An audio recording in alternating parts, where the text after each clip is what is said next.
Hello everyone and welcome to I'm Curious T7, where we share stories, tips and advice so you can achieve your goals in a fraction of the time. I'm your host T7 and today is the last episode where we cover financial education. And today joined with us we have Taylor Price. So if you'd like to go ahead, introduce yourself to listeners and simply tell them a bit about you. Thank you so much, first off, for having me on the podcast. What is up, everybody? My name is Taylor Price, also known as @PricelessTay. I'm a 20-year-old Gen Z financial literacy activist. I create content on social media, TikTok being my biggest following of 1 million followers. I am the founder of a startup called TAP Intuit, where we're basically letting Gen Z become the CEO of their financial life through smart money mapping. That is absolutely amazing. Why don't you share with the listeners why and how you got into finances? Of course. Yeah. So I feel as though most people like myself didn't get into finance in a traditional way. Like, yeah, I want to do finance. Yeah, that was not me. I actually wanted to become a neurosurgeon. So I started college going to pre-med and I realized that it wasn't for me. I have medical conditions that wouldn't allow me to really excel and be successful in that career path. So I asked my mom, hey, this isn't working out for me. What should I do? She told me, well, you should try finance. And at that time, the only thing that I was so focused on becoming was a neurosurgeon. That was like my ultimate dream. That was my goal. And so at that point, I was willing to do anything and try anything at that point because I don't know, I just didn't have any expectations. And so I tried finance and I am in finance. And I realized when I went to college for it that I was learning everything about companies' financials, but yet I had no idea about my own personal financial life. And so this kind of upset me because here in the United States, only 6 out of 50 states in the United States require a personal finance course for testing. And I'm from upstate New York. That wasn't one of those states that required personal finance. Money's not really something that people talk about quite often, and that's upsetting me. And so I went on social media, started challenging the status quo, started having open, honest conversations about money, starting from starting from a blog, then YouTube, then Instagram, then TikTok, and now I'm a little bit on Twitter as well. That's amazing. And what would you say sets you apart from others in your field of expertise? First off, I am a young female in finance. And so finance is usually an older white male dominated field. There's not really much diversity, but I think what's so amazing about what I'm doing and what you're doing as well too is that we're both young individuals coming from different diverse backgrounds. And so we play, I think, a crucial role in how we want the financial world to change. And we're just that next generation to show people below us. Absolutely. I think it's definitely just really, really important. Like for instance, like my older sister actually was the person who sent me across your TikToks. And she was like, this song is really cool around your same age as well. And she was like, you need to check this out. So I think that's something that also just encourages us to share it a lot more because it's all great and all having the old generation to look up to. But when you have someone who's in your generation who actually has that drive and has a huge passion for it, it definitely just brings into perspective how important it is. Just even having the basic understanding in finances and trading, different things like that, really. Yeah, it makes it a lot more attainable and realistic because when I know if I'm talking to somebody who's a lot older, first off, they may not know about things like cryptocurrency or new ways of finance, like online banking being one of the first, and Venmo and getting paid online. And so it's just awesome to see a whole bunch of young people coming together and wanting to really reform this financial education. Definitely. And what advice would you give to those, or maybe even first steps for those who may be looking into getting into finances and have no clue of where to get started? So I cannot give advice. I don't give any financial advice, but I can tell you my story and what I did. And maybe if you like my story, that's what you can do too. So Like I said, I changed going right into finance in college, but you don't have to go to college to actually learn about finances. It's all online. So one of the best, most easiest ways that you can start is following people like myself and Trayshawn on social media. From there, you're starting to immerse yourself on wanting to learn more and getting these quick 50 to 60-second little hidden gems or pieces of knowledge that you may learn in a whole semester of college with being free. And so that's something that's really exciting. Another thing that I did, which maybe you can do as well too, is start picking up some actual physical, tangible books like Rich Dad, Poor Dad by Robert Kiyosaki that talks about the mindset of being wealthy versus being poor. You can also think of Think and Grow Rich by Napoleon Hill. And then if you're actually wanting to get more into the investing financial side of things, The Intelligent Investor is something that's really good too. And for listeners, because I know you're listening for a reason, if you don't like actually picking up physical, tangible books, there's no excuse. We got Audible now. We got things that you can listen to books. But I must say, The Intelligent Investor is one that you're going to want to have a hard copy for. And then lastly, the way in which you can learn is by actually, doing either if they offer it in your high school or in an after school club or joining another community on Discord or something along those lines, or also college as well too. Those are always alternatives as well. I definitely believe that like reading and just like sort of like getting immersed into what you want to get into is something that's definitely amazing, because then you sort of like get to discover whether it's actually for you or whether it's something that just looks pretty, but it's not something that you generally want to get into right now.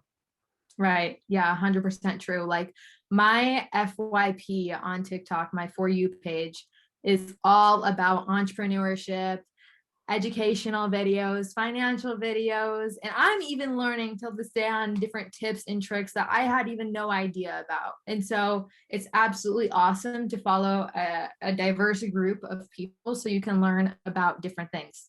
Definitely, absolutely. And so like when it comes to investing, when you got started, what would you say are some of like the characteristics that you had to pick up? Ooh, this is a good one. I would definitely say controlling my emotions. When you're putting your money on the line, specifically when it comes to investing and trading, it is something that can be very risky. It's not like the casino where you're having all fun and games. It is more of a strategic outlook, like a game of chess almost, or even poker can be considered as strategic sometimes too because of statistics. And so when I was first starting out, I really had to calm down my anxiety. I'm quite an anxious person, not gonna lie, always pretty much always thinking about next steps moving forward. And in terms of the stock market, it was very, very anxiety feeling, my heart racing, sweating, seeing like numbers go up very quickly, numbers going down very quickly, seeing the greens and the reds and all this gamification that these new apps do. And so I had to learn how to control that anxiety and make it more so into strategic visions. And I did that by putting sticky notes on my laptop, putting sticky notes on my wall, making Excel sheets, putting notes on my different investments, and actually following towards a plan rather than just looking at, oh my gosh, this is green. Oh my goodness, this is red. I'm up and down. I decide, Yeah, definitely important. I think that's like something that people don't actually think about enough, like how emotions can have an effect on trading, especially like when it comes to the stock market. Like there's no safety net. Like if you're clueless and None. constantly running back and forth, then eventually it's going to get to that point where you hit rock bottom. So that's something that's definitely important to think about. Mm-hmm. And sort of like after like seeing how far you've come and your immense growth, especially on like social media, how you were mentioning earlier, what would you say are some tips or even some words of encouragement you would give to those who are looking to get started or just want to share their story with the world?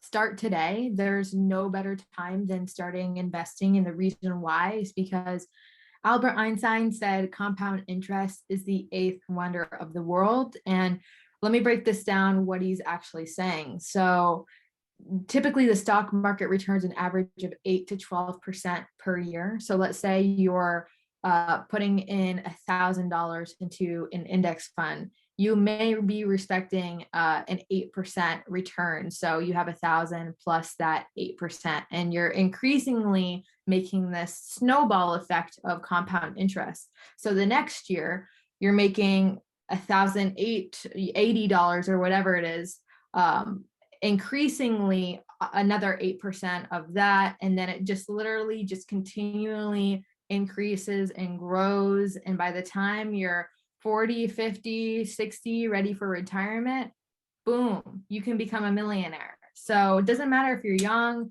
doesn't matter if you're old, just at least starting and getting your feet in the water is something that you'll start learning for yourself how you like it. Maybe it's not something for you. Maybe you like investing in sports cards or Pokemon cards or different alternative ways for investing, but just at least try it. At least I like to say. Definitely, I would say definitely important, just like starting now, because like literally as soon as you get started, you're able to learn those lessons a lot quicker and then actually put those steps forwards, and you don't have to relearn those lessons over and over again. Yeah. Mm-hmm. And how can like just like the listeners get better at managing their money? As I know that there's something that you've put in place to actually help us grow and just a community where we can do so together. Correct. So 3 pillars, also known as the 50-20-30 rule, but there's been a lot of criticism because 50-20-30 is a budgeting rule that maybe not fit somebody who lives in San Francisco or somebody who lives in a very expensive area. So creating your budget worth of needs, your wants, and then your savings and investments. So it can be anything along the lines of your medical subscriptions that you need for your health. It could be your roof over your head, your utilities, your groceries, things that you really need to survive for your needs. Then you're breaking your income down also into your wants. What do you actually want? Maybe you want some makeup, maybe you want the new PS5, like maybe you want some different things. And then you can do savings and investments, building up that emergency fund, putting your money into a high yield savings account, and maybe even try your hand at investing. And overall, determining this, starting off with your needs, is very, very crucial, because obviously we need a roof over your head. The next, what I personally like to focus on, is that savings and investment. And then the last is the wants, because the more that we're saving and investing, the more we're increasing our net worth. This means that we're always building our wealth instead of having a negative cash flow and losing our wealth and eventually obviously becoming bankrupt. Definitely agree. And when it comes to sort of like investing, what could you share like your story when it came to sort of like just managing your time efficiently so that you're not sort of like getting consumed by the whole investing? Yeah, so I set alerts, and the platform that I used at the time was TD Ameritrade, but I use various platforms now, including Public, which you can actually trade socially, so you can see what my portfolio has in it. It's available in the United States. Things that are available outside the US, Trishan, obviously you can speak up on that. But overall, setting alerts and saying, okay, if the price dipped below this amount, okay, it automatically sells. If the price goes above this amount, it automatically sells. Or if the price reaches this level, it automatically buys. And so being a full-time founder, a student, a content creator at that time was difficult. However, by setting those alerts, I was really able to keep on top of everything. And of course, having my news, CNBC and different various BBC news sources, I was able to make sure that, you know, the things that I were investing or was trading was talked good about. Yeah, it's definitely important. And like when it comes to like managing time, I think that's something that especially like people around our ages, they don't necessarily think too highly of, because people constantly saying like, oh my gosh, you have so much time in your hands. You always hear it everywhere, like you have so much time, you have so much time. So when we actually don't value our time enough, and we necessarily don't use our time as effectively as we could.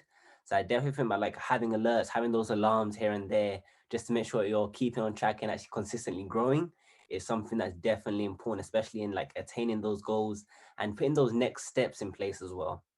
100%. Like my mom told me, I guess she got it from Benjamin Franklin. I thought she was the one who created this quote, but it wasn't. Failure to plan is a plan for failure. So basically what that means, if you're not planning, you're setting yourself up for failure. Definitely could not have said that any better. And where can the listeners find you and also find out about your business? At Priceless Tay, PRICELESSTAY. My name is Taylor Price. I'm 20 years old. You can find me on TikTok, Instagram, social medias like Twitter, Twitch. And then for my company, you can find us at TAP Intuit, TAPINTUIT.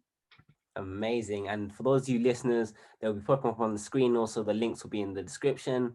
Hope you guys enjoyed it. And thanks so much for coming on the show today, Taylor. Thank you. Hope everybody listened. Awesome. Bye. Absolutely. I hope you guys enjoyed it, and I'll be sure to see you in the next episode. That's it from me. Bye.